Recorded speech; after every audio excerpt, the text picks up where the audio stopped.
Bonjour mesdames et messieurs, moi c'est Coach Simon Ouedraogo. Ici dans cette vidéo, je suis là également pour vous donner des informations capitales pour votre avenir.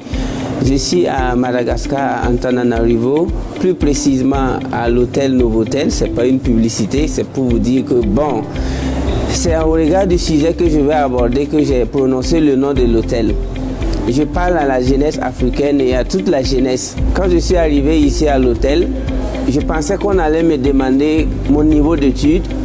Je pensais que si je ne présente pas mes diplômes, je ne vais pas dormir. Mais je suis allé dans une suite magique sans qu'on me demande tu as eu quel diplôme, tu viens d'où. Bon, c'est quand je remplissais les formulaires que j'ai dit que je suis burkinabé et que je viens du Burkina. Je suis en train de dire à la jeunesse africaine, si tu as plus de 16 ans et que ton père n'a pas d'usine, ton père n'a pas d'hôtel, ton père n'a pas de compagnie aérienne ou ferroviaire ou terrestre, je suis en train de te dire que l'école n'est pas ta place. Parce que l'école est réservée pour ceux qui ont un héritage, c'est-à-dire pour les Arabes, pour les pétroliers saoudiens. L'école, aller loin à l'école, c'est réservé pour ceux dont les parents et les arrière-grands-parents ont été des milliardaires. À ce moment, si tu vas décrocher un doctorat ou un master, bon, en cas d'échec scolaire, c'est-à-dire au cas où tu ne gagnes pas de travail, tu peux repartir te contenter de l'héritage de tes parents. Mais si toi tu es comme moi comme ça, quand je dis moi, ça veut dire beaucoup de choses pour ceux qui connaissent mon histoire. J'ai dû quitter l'école très tôt afin d'affronter la vie, entreprendre, m'auto-éduquer, pour que mon enfant puisse aller dans une école de 5 millions CP1 bien sûr. Et si au cas où il venait, ce n'est même pas sûr, au cas où mon enfant venait aller dans une université, suivez-moi de près, je suis en train de vous parler sur YouTube. J'ai déjà 2 enfants, Dieu merci, je les salue. Mais si vous voulez espionner moi, au cas où mon enfant va mettre pied dans une université, minimum là, c'est 50 000 $. Écoutez-moi bien et espionnez-moi jusqu'à ce que mes enfants grandissent. Si je n'ai pas 50 000 $ pour que mon enfant aille à l'université, il ne fera jamais ce qu'on appelle université. Parce que la comédie éducationnelle, nous en Afrique, on doit arrêter ça. Si tu n'as pas l'argent pour aller payer des éducations chères qui vont te garantir un avenir meilleur, mais il faut quitter. Il faut quitter pour investir. Aujourd'hui, on a des grandes sociétés d'investissement. On a la bourse, on a les bitcoins, on a les crypto-monnaies, on a le trading. Dès lors que tu sais lire et écrire, tu peux aller sur Google et puis faire du forex, auto-trading, tu apprends à trader et tu vas devenir riche. Et maintenant, tu veux aller t'éduquer là où tu veux. Je ne suis pas en train de vous dire d'arrêter d'apprendre, mais je suis en train de vous dire d'arrêter de perdre votre temps.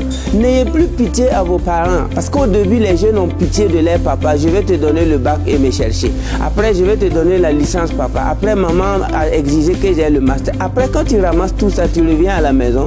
Tes parents te disent merci pour avoir fait ça. Et puis tu dis, mais et alors? Ils te disent de regarder la télé ou du moins de postuler. C'est ton papa maintenant qui devient ton coursier. Il sort, il revient avec des nouvelles que quoi, il a entendu une entreprise qui veut quelqu'un, alors qu'il ne connaît personne là-bas.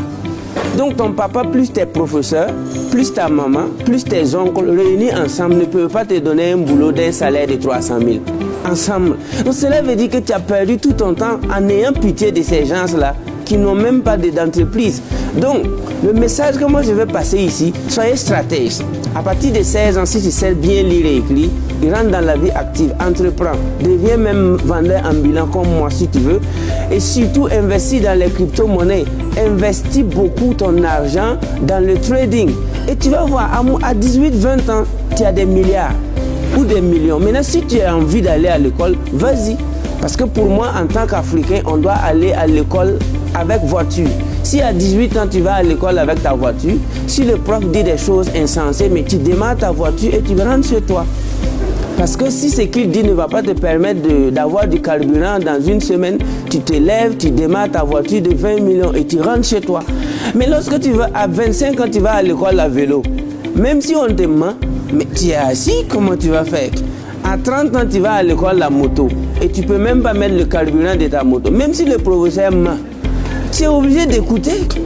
Mais À 25 ans, tu vas à l'école avec une voiture de 30 millions. Si l'enseignant n'est pas inspirant, tu te lèves et tu démarres ta voiture, tu fais vroom et tu rentres chez toi.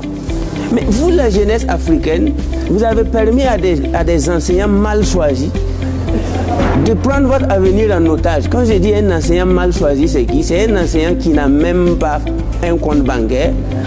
C'est un enseignant qui ne sait même pas où va le monde. Il ne connaît pas Bitcoin, il ne connaît pas Live Mal Money, il ne connaît pas Simcoin.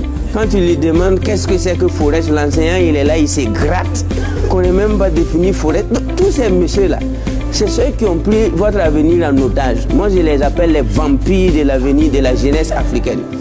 Et comme les Africains, les vampires de votre avenir, ce sont les enseignants qui ne se cultivent pas. Ils sont bleus, noirs. Tu te lèves, tu dis bonjour monsieur, est-ce que tu sais ce que c'est que Singapour? Est-ce que tu connais le marché boursier, les capitalisations boursières? Le gars, il te regarde comme ça. Il dit quoi? Capitalisation quoi? Ce monsieur-là, tu penses qu'il peut être responsable d'un avenir meilleur? Non. C'est pourquoi moi je m'adresse à la jeunesse africaine. N'ayez plus pitié des enseignants qui ne se cultivent pas. Les notes là, on sort un bic, on partage des notes à 1000 personnes, 18, 17. Mais c'est rare de personnes qui peuvent sortir une carte bancaire, partager 10 000 à ses étudiants. Moi je connais des enseignants, si tu parles bien, on te fait plus 5. Oui, toi, oui, plus 5. Oui, toi, plus 4. Mais il faut faire plus 5 bitcoins. Toi, tu as 2 bitcoins. Toi, je te donne 5 000 francs. Toi, je t'invite à Madagascar. Combien d'enseignants peuvent inviter leurs étudiants à voyager parce qu'ils étudient bien? Les notes là, c'est un bic et une feuille. Et puis on te fait plaisir sur le papier. Par la suite, la vie ne se trouve pas sur papier. C'est pourquoi les Saoudiens, les Arabes, les anglophones, les Américains, les Européens, ils ont d'abord assuré un avenir à leurs enfants avant leur naissance. Aujourd'hui, s'ils veulent que ces jeunes-là fassent des universités, on n'est pas sur les mêmes tempos en fait. Nous sommes en Afrique, le continent de toutes les possibilités. Jeunesse africaine, prenez votre avenir en main. Faites de sorte que vos enfants aillent dans des universités meilleures au cas où vous aimez les longues études.